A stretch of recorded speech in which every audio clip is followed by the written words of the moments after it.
बिस्मिल्लाहिर्रहमानिर्रहीम। अस्सलाम वालेकुम डियर स्टूडेंट्स। उम्मीद है कि सब खैरियत से होंगे और आपको लेक्चर्स की समझ आ रही होगी। तो जी बच्चे, आज हमारा टॉपिक है लंग्स। हम लंग्स के बारे में स्टडी करेंगे।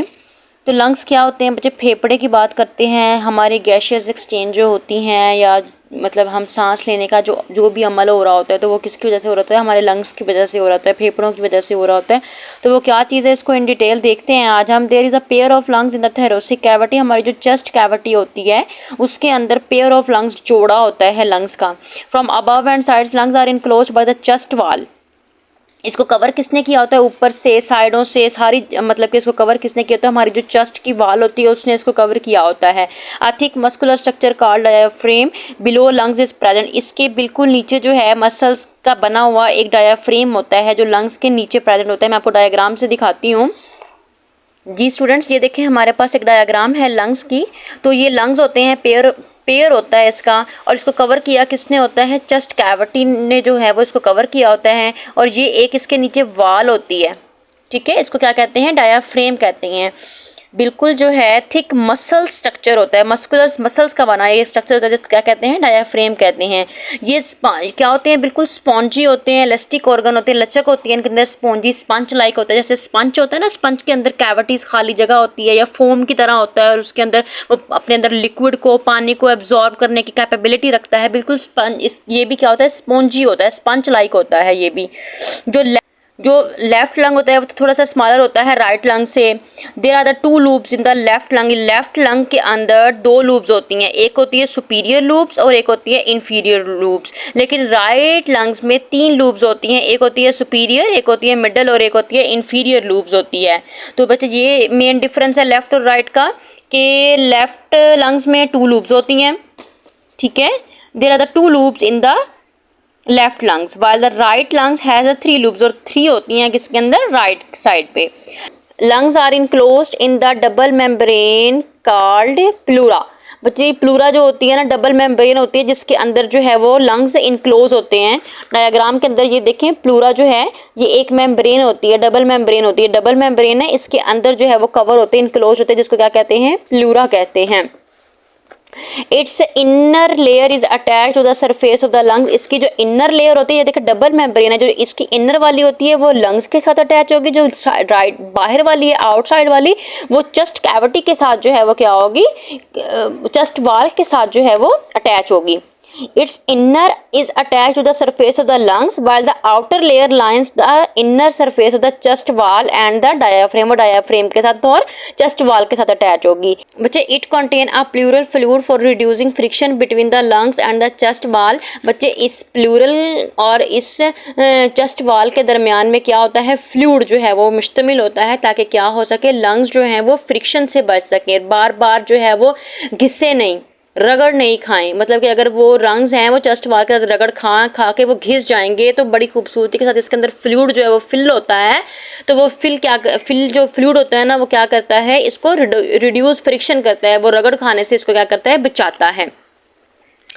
उसके बाद ब्लड सर्कुलेशन इन लंग्स की बात करते हैं। Pulmonary artery carry deoxygenated blood from the heart to lungs. बच्चे सबसे पहले बात करते हैं पल्मोनरी आर्टरी की।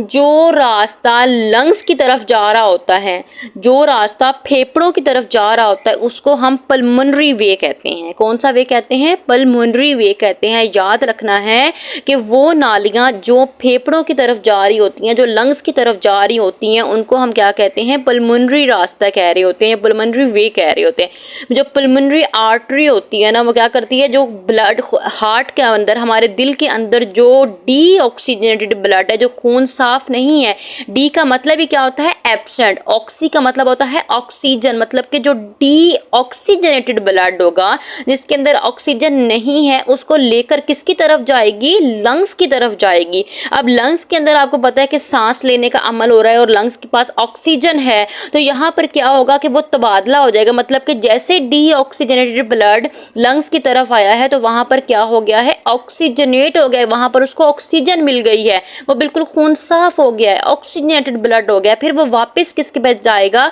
हार्ट के पास ही वापस जाएगा। इसको देखते हैं कि pulmonary artery carries deoxygenated blood from the heart to lungs inside each lungs. हर लंग्स के अंदर pulmonary artery division into the small arterioles. आपको पता है बच्चे, सबसे पहले मैं एग्जांपल देती हूँ, एक दरख्त अगर होता है तो उसका एक मजबूत तना होता है, ठीक है।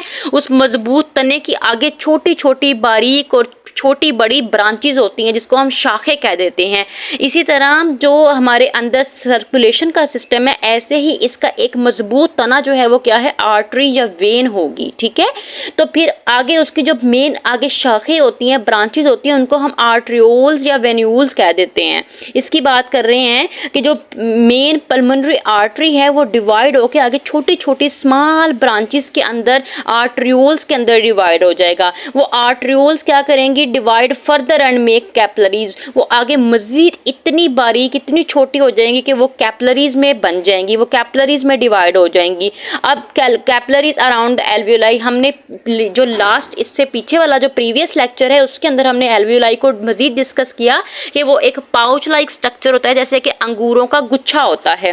जी बच्चे, मैं आपको इधर बताती हूँ कि हमारी जो इनके अंदर जो है वो क्या होते हैं, ऐसे अंगूरों का जैसे गुच्छा होता है, ठीक है। इसके ऊपर जो है वो ब्लड कैपिलरीज होती हैं। ये एल्वियोलाई, ये लंग्स के पार्ट की बात कर रही हूँ, लंग्स के अंदर एल्वियोलर डक्ट की बात कर रही हूँ, ठीक है। समझ ले कि मैं इधर से इतना सा हिस्सा लंग्स का ले रही हूँ, तो ये एल्वियोलाई की बात कर रहे हैं कि इसके ऊपर ब्लड कैपिलरीज हैं।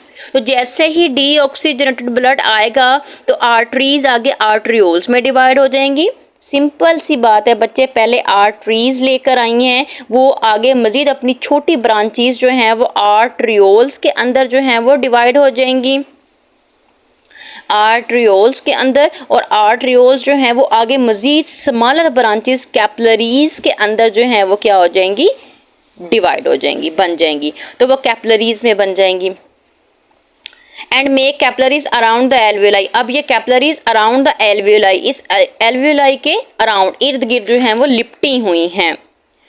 After surrounding the alveoli the capillaries join to form venules. देखा, अब कैपिलरीज से आगे क्या आ जाएगा, वेन्यूल्स आ जाएंगे। मतलब कि ये वेन्स की जो है वो छोटी छोटी शाखें हैं, वेन्स, इसके बाद क्या आ जाएगी, वेन्स आ जाएंगी, ठीक है। जैसे वेन्स और आर्टरीज, हम ये बात कॉमन कहते हैं ना कि हमारे ब्लड के, हमारे बॉडी के अंदर दो तरह की नालियां जो है वो गुजरी, एक आर्टरीज होती हैं, एक वेन्स होती हैं। एक के पास जो है वो ऑक्सीजनेटेड ब्लड होता है और एक के पास डीऑक्सीजनेटेड ब्लड होता है। तो आर्टरीज के पास हमेशा डीऑक्सीजनेटेड ब्लड होगा, मतलब साफ खून नहीं होगा। और वेन्स के पास हमेशा क्या हो जाएगा, ऑक्सीजनेटेड ब्लड होगा। क्या होगा बच्चे, ऑक्सीजनेटेड ब्लड होगा।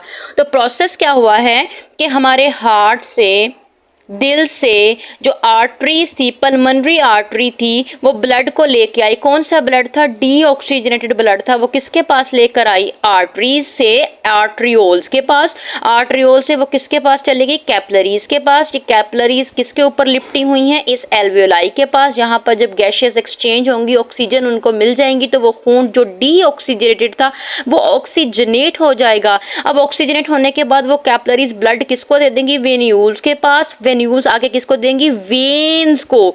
अब वेन्स जो है वो जाके हार्ट के वेना कैवा में जाके गिरेगा, ठीक है।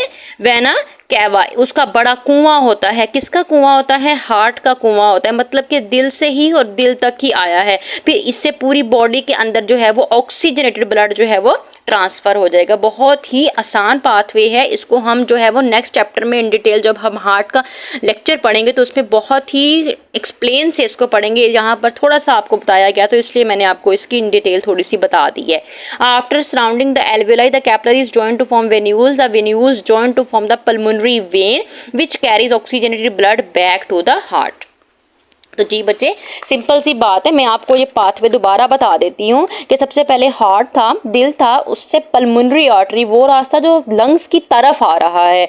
पल्मोनरी आर्टरी ने डीऑक्सीजनेटेड ब्लड लिया और उसको किस में दे दिया, आर्टरियोल्स में। आर्टरियोल्स से वो किस में ज्वाइन हो गई, कैपिलरीज के पास। कैपिलरीज उसके ऊपर लिपटी हुई थी, वहां से उनको ऑक्सीजन मिली और खून बिल्कुल साफ हो गया। अब वो वापस इसी रास्ते से नहीं जाएगी क्योंकि ये वो रास्ता है जिनके पास डीऑक्सीजनेटेड ब्लड होगा, ठीक है।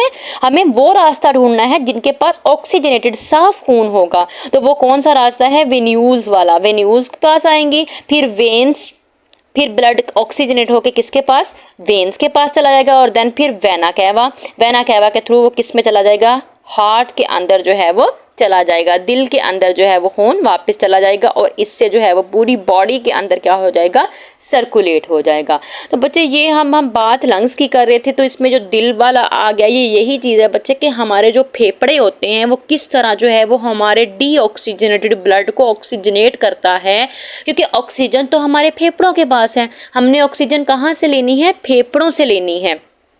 वहाँ से जो है हमारा जो ब्लड है वो साफ होकर, प्यूरिफाई होकर, क्लीन होकर वापस हार्ट में जाता है, ताकि पूरी बॉडी के अंदर ऑक्सीजनेटेड ब्लड क्या हो सके, मूव कर सके। तो लंग्स जो है वो ब्लड को ऑक्सीजनेट करने में बहुत अहम रोल प्ले करते हैं।